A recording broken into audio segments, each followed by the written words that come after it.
उस महादेव से तो लेने का सिलसिला बड़ा पुराना, कहानियों में तो सब लेते रहे हैं आज तक। वो विष्णु जी गए तो चक्र सुदर्शन ले लिया, शुक्राचार्य गए तो संजीवनी विद्या सीख ली, श्री कृष्ण के कहने पर अर्जुन गए तो पशुपतास्त्र महाभारत के पहले ले आए। हम आप भी कुछ ना कुछ लेते ही रहे, तभी भीड़ है, तभी महादेव हमारे आपके घरों में पूजित हैं। हम लोगों ने कहा कि सामान तो लेते हो यार, माल मटेरियल तो लेते हो महादेव से, सुख भी लेते हैं, सम्मान भी लेते हैं, समृद्धि भी लेते हैं, जो भी जरूरत है मांगते ही मांगते हैं।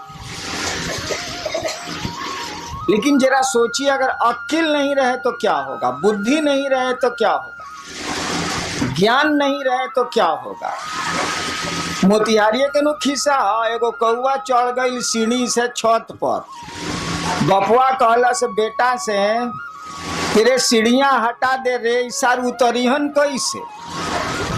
एक सीढ़ी लगी थी आंगन में, कौआ सीढ़ी पर चढ़ चढ़ के छत पर चला गया।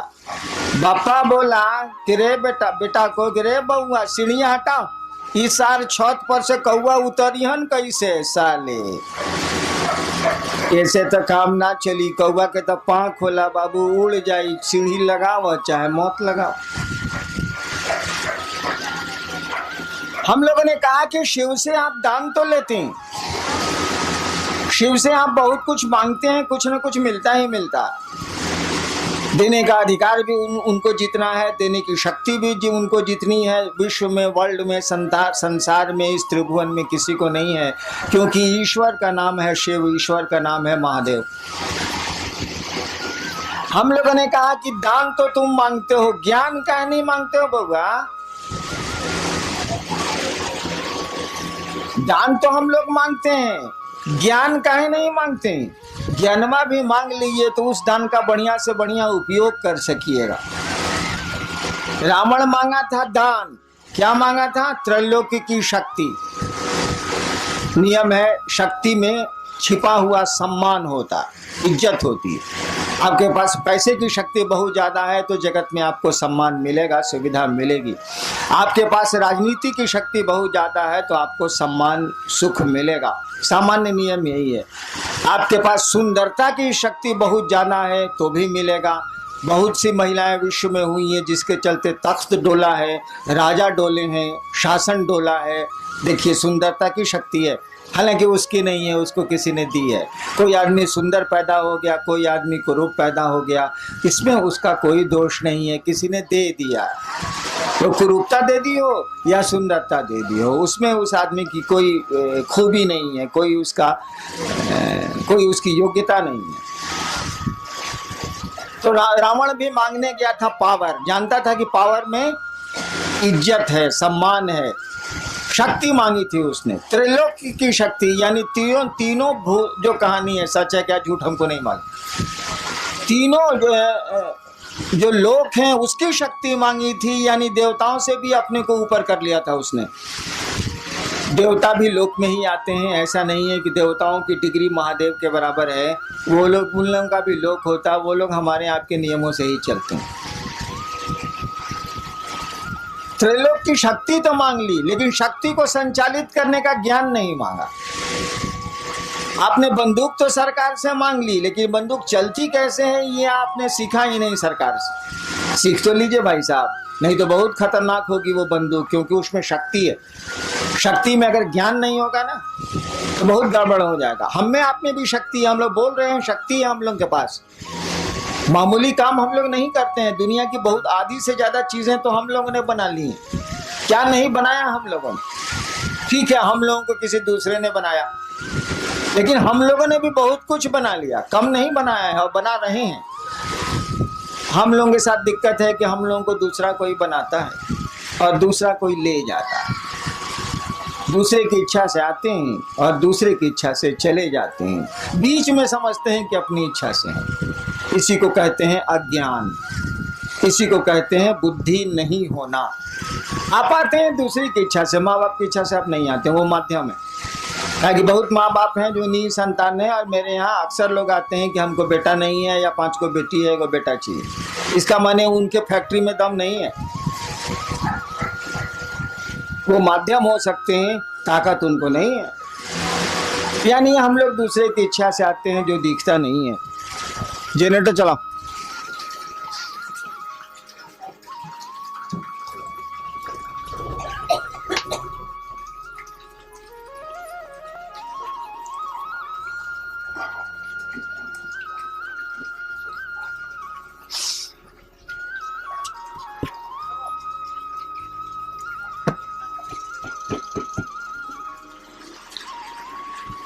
हम लोग दूसरे की इच्छा से आते हैं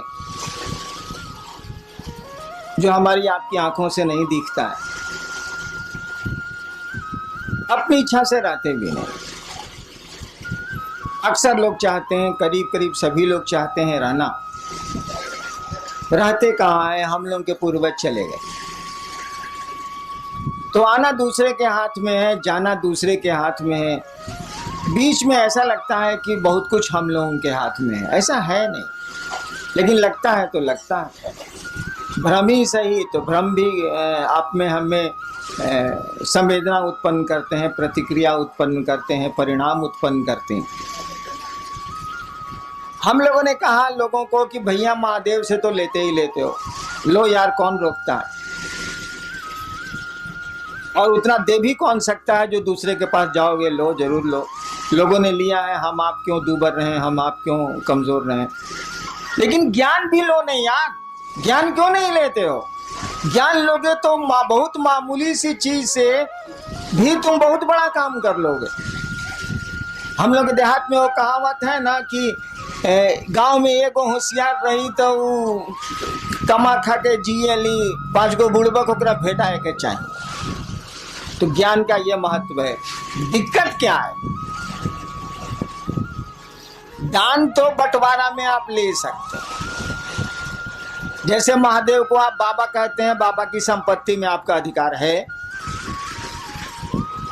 शिव कहा जाता है कि चंदा मामा सबके मामा, शिव घर घर के बाबा। कहावत है ना, चंदा मामा सबके मामा, शिव घर घर के बाबा। तो बाबा में तो पोते पर पोते सबका अधिकार है भाई, उसकी संपत्ति में तो भोग तो रहे। हवा उसकी, प्राण उसके, पानी उसका, पहाड़ उसके, नदियां उसकी, हम उसके, सब तो उसी के हैं, तो भोग तो रहे। और बिना मांगे मिल जाएगा, क्योंकि बाबा की संपत्ति में उसके पोता पोती से लेकर पूरा खानदान बढ़ते चले जाए, सबका अधिकार होता। कानून कहता है इस देश का कि जब तक जिंदा है तभी तक अधिकार रहेगा, उसके बाद कहीं दूसरे को दे दे। उस साला मरबे नहीं करता है तो देगा किसको? मरेगा तब नहीं दूसरे को होगा, उस साला जिंदा है। काहे कि रामनवमी में राम के जन्म की छुट्टी होती है, जन्माष्टमी में कृष्ण के जन्म की छुट्टी है। अब महादेव के जन्म का पता भारतीय सरकार को नहीं लगा तो हमको आपको कहाँ लगेगा, इसीलिए बियाह की छुट्टी है। महादेव का बियाह का छुट्टी दे, कहीं बियाह का छुट्टी सुना है आज तक किसी का? किसी भी बड़े से बड़े आदमी के शादी की छुट्टी आपको मिलती हो सरकारी दफ्तरों में, ऐसा सुना कभी? जन्म की मिलती है, पुण्यतिथि की मिलती है जिसमें वो शरीर छोड़ते हैं, पुण्यतिथि भी बहुत कम मिलती है, नहीं है के बराबर मिलती है। जन्मदिन की छुट्टी मिलती है, जो हमारे यहाँ भगवान है या हमारे यहाँ जो पूज्य लोग हैं उनको उनके दिनों पर सरकार छुट्टियां देती है। लेकिन ब्याह के दिन के छुट्टी मिला लोग है सरकार में, ये कभी सुनने बने रहे वालों नहीं। ब्याह के दिन साला ब्याह हो गए लोग, कौन बड़का बात।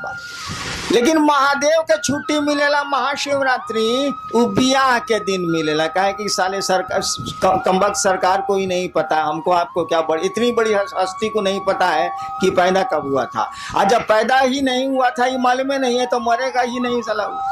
इसीलिए बाबा आपका जिंदा है, आपको हमको हक है, लेकिन केवाला नहीं मिलने वाला।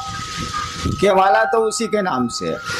दान में एक बाप अपने बेटे को पूरी संपत्ति का पूरा टुकड़ा दे सकता है। 3 बेटे हैं तो 3 हिस्सा कर देगा वो। कहल जाला कि बंटवारा में चाउर अगर धुआ गई बात तो कर पानियों बटी, हाँ बटी, चावल का धुवन भी बढ़ता। ये हम आसमान से सीखा, धरती पर हम नहीं जानते थे इसको। चावल का धोवन भी बंटता है, लेकिन भाई साहब ज्ञान नहीं बंटता है। एक बाप अपने बेटे को, अगर 3 बेटे हैं 4 बेटे हैं, तो वो 4 टुकड़े कर देगा। बंटवारा के समय चावल और अधन पर चढ़ा हुआ है तो पानी भी बांट देगा वो, लेकिन वह बहुत बढ़िया शिक्षक है तो ज्ञान नहीं बांट सकता है। उसका ज्ञान लेने के लिए उसके बेटों को उससे ज्ञान लेने की मानसिकता में आना होगा, उससे पढ़ना होगा। हम अक्सर एक किस्सा सुनाते हैं, बना के किस्सा सुनाते हैं, कौन किस्सा थोड़े। एक बाप था, उस इलाके का बहुत बढ़िया शिक्षक था, रिटायर कर गया, और जब तक वो शरीर से तंदुरुस्त था अपने बेटों को कहता था, अरे हमसे पढ़ लो, इस इलाका में हमसे बढ़िया मास्टर नहीं है, तुम भी जानते हो कि हमसे बढ़िया मास्टर नहीं है, हमसे पढ़ो। 3 गो बेटा था, 2 गो बड़का बोला तुम्हारा से पढ़े, हमारे स्कूल में नाम लिखा वो। क्या करेगा बाप, उसने स्कूल में नाम 2 को लिखा दिया। छोटका बोला कि ना बाबूजी हम तुम्हारे से पढ़े, उसने तो कहा ही था कि हाँ पढ़ो। 2 बेटा कहा कि ना हम तरह से ना पढ़े, भी स्कूल में पढ़े। समय बीता, वो रिटायर कर गया, बूढ़ा हो गया। एक दिन सबसे छोटका बेटा हो गया था कलेक्टर, पढ़ा टीचर बढ़िया था, बना दिया उसको, IAS हो गया, वो कलेक्टर हो गया। एक दिन छोटका बेटा आया बाप से मिलने के लिए, तो पीला बत्ती का गाड़ी या अंगरक्षक बॉडीगार्ड सब था उसके साथ। और दोनों भाईवा जो था उससे बड़ा, जो नहीं पढ़ा था अपने बाप से, वो दोनों बथान में भैंस को सानी लगा रहा था। सुना कि छोटका भैया आया है, भैया आया है, तो दोनों आया मिलने के लिए। बगीचा में था, बथान में था, आया मिलने के लिए। तीनों बैठा हुआ था, बूढ़ा जो मास्टर था वो भी बैठा हुआ था, जो तीनों का बाप था। दोनों ने कहा, दोनों बड़े भाई ने बाप से कहा कि बाबूजी तारा ऐसा था बेईमान, हमने का देखबे ना कहीं नहीं। बाप ने कहा क्या बेईमानी की, बोलो। कहा कि एकरा के तू कलेक्टर बना देला, हमनी के भैंस चरवा बना देला, तो ऐसे बड़ बेईमानी हुई। वो बूढ़ा आदमी बोला कि देखो बाबू, हमरे पास इतना बीघा जमीन है, छोड़ दो, हम पेंशन से खा लेंगे, हमको जमीन की जरूरत नहीं है, तुम तीनों भाई इस जमीन को बांट लो, हम जमीन का बंटवारा कर देते हैं, संपत्ति का 1-1 पाई का बंटवारा कर देते हैं। लेकिन ससुरा बताओ हम ज्ञान का बंटवारा कैसे करें? ये पढ़ना चाहा तो हमने पढ़ा दिया, तुम दोनों ने कहा नहीं पढ़ेंगे तो स्कूल भेज दिया, तुमको बढ़िया शिक्षक नहीं मिला, तुम नहीं पढ़े, भैंस चरा रहे हो। इसने हमसे पढ़ना चाहा, हम थोड़ा बढ़िया से पढ़ाते रहे हैं स्कूलों में, हमने इसको पढ़ा दिया, ये कलेक्टर हो गया, तुम दो भैंस चरवा हो गए, तो ज्ञान का बंटवारा हम कैसे कर दें? चलो चावल का पानी हम बांट देते हैं, सब कुछ बांट देते हैं 3 हिस्से में, लेकिन ज्ञान कैसे बांटेंगे यार? ज्ञान कोई लेगा तब न देंगे, ज्ञान तो लेना पड़ता है। सामान तो हम दे देंगे, लीजिए चाहे फेंकिए, लेकिन ज्ञान तो हम दे ही नहीं सकते ना, जब तक आप लेना नहीं चाहिएगा, उसको रिसीव करना नहीं चाहिएगा।